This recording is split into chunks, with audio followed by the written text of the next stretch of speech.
Stimulus और nerve impulse इसमें देखेंगे। स्टिमुलस मतलब कोई भी ऐसा इवेंट या कुछ भी ऐसी चीज़ें जो हमारे ध्यान खींच लें। तो stimulus is any change in the internal और एक्सटर्नल इन्वायरमेंट, मतलब हमारी बॉडी के अंदर हो या बॉडी के बाहर हो, तो कोई भी ऐसा change that can be detected by the receptor, जो हमारी बॉडी ने एक्सेप्ट कर लिया कि हाँ ये चेंज हुआ है, एंड उस कैन ट्रिगर ए रिस्पॉन्स, और जो भी चेंज है उसका कुछ ना कुछ रेस्पॉन्स तो होगा ही होगा। तो स्टिमुलस क्या है? Any change in the internal और external environment that can be detected by the receptor and can trigger a response, response को ट्रिगर कर सके। Stimulus can be external, definitely light है, साउंड है, टेम्परेचर है, स्मेल है, ये सब चीज़ बाहर की चीज़ें जो हमारा ध्यान खींच लेती हैं। बहुत ज़्यादा आवाज़ करो तो हमारा ध्यान वहीं जाएगा, स्मेल आ रही है तो वहीं ध्यान जाएगा। या इंटरनल हो, हंगर है, पेन है, थ्रस्ट है, ये सब चीज़ें भी हमारा ध्यान खींचती हैं। तो स्टिमुलस इंटरनल भी हो सकती है, एक्सटर्नल भी हो सकती है। It change occur in the magnetism में इसकी है क्या? It change occur in the environment, environment में कोई चेंज होता है, रिसेप्टर उस चेंज को डिटेक्ट करता है। स्टिमुलस हो गई है, स्टिमुलस हो गई मतलब अब ये कन्वर्ट होगी इलेक्ट्रिकल सिग्नल में, और ये सिग्नल जाएगा नर्वस सिस्टम के पास, और नर्वस सिस्टम कहेगा कि क्या एक्शन लेना है। स्टिमुलस एक स्टार्टिंग पॉइंट है किसी भी चेंज का, या किसी भी बिहेवियर का, या किसी फिजियोलॉजिकल रिएक्शन का। तो स्टिमुलस से चीज़ें स्टार्ट होती हैं। जैसे कांटा लग गया, तो कांटा लगना एक स्टिमुलस है। स्टिमुलस मेंटेन करता है होम्योस्टेटिस, ये होता है क्यों? हमारी बॉडी में एक बैलेंस बनाने के लिए होता है।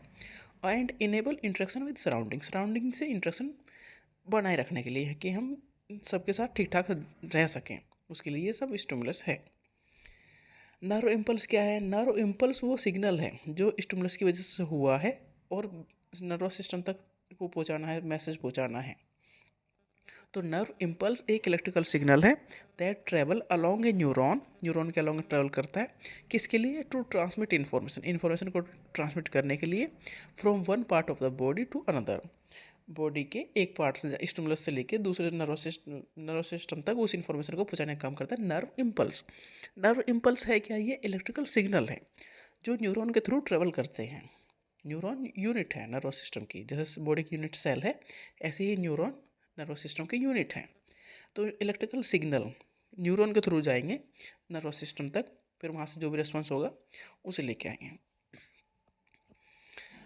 तो नर्व इम्पल्स वो इलेक्ट्रिकल सिग्नल हैं जो इन्फॉर्मेशन को ट्रेवल कराते हैं स्टिमुलस से लेकर नर्वस सिस्टम तक।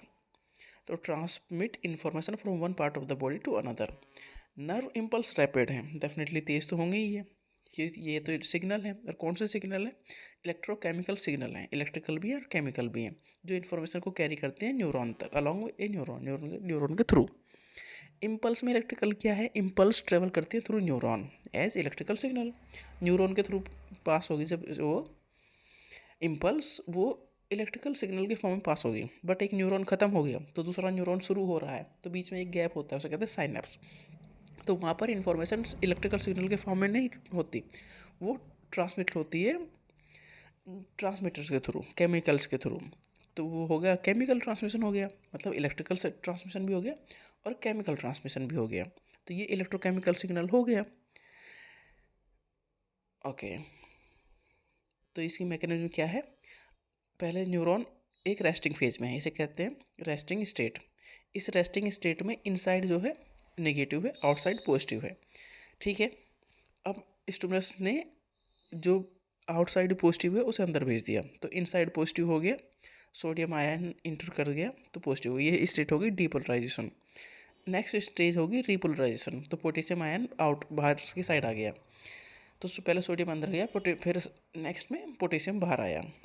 तो जब पोटेशियम बाहर आया तो रेस्टिंग स्टेट रिस्टोर हो गई, मतलब स्टिमुलस पहुंच गया, अपनी कहानी हो गई ख़त्म वहाँ तक, मतलब इन्फॉर्मेशन पहुंचा दी। तो इम्पल्स ट्रेवल करती है अलॉन्ग डेंड्राइट्स। डेंड्राइट्स न्यूरॉन का पार्ट है, न्यूरॉन एक लंबा सा डंडा होता है, वो एक्सॉन है। फिर उसके आगे होता है एक सेल बॉडी, मतलब एक सेल बॉडी घेरा सा, और सेल बॉडी के बाहर होते हैं बाल से निकले हुए, जैसे उन्हें कहते हैं डेंड्राइट्स। डेंड्राइट मतलब जैसे लकड़ी लकड़ी मान लो कई सारी बाहर निकली हुई हैं, तो वो हो गई डेंड्राइट्स। तो ये एक न्यूरॉन का स्ट्रक्चर है। तो इम्पल्स ट्रेवल करती है थ्रू डेंड्राइट्स, सेल बॉडी, फिर एक्सॉन, फिर दूसरा न्यूरॉन आ जाता है। तो दूसरा न्यूरॉन के आने के बीच में एक साइनेप्स, एक गैप है, उसे कहते हैं साइनेप्स। तो साइनेप्स में इलेक्ट्रिकल सिग्नल कन्वर्ट हो गई केमिकल सिग्नल में। तो केमिकल सिग्नल मतलब न्यूरोट्रांसमीटर कैरी करेंगे मैसेज को। तो नर्व इम्पल्स की जो ट्रैवल करने की स्पीड है ना, वो है 120 मीटर पर सेकेंड में। तो ये इतनी तेज़ी से इन्फॉर्मेशन नर्वस सिस्टम तक पहुँचाते हैं।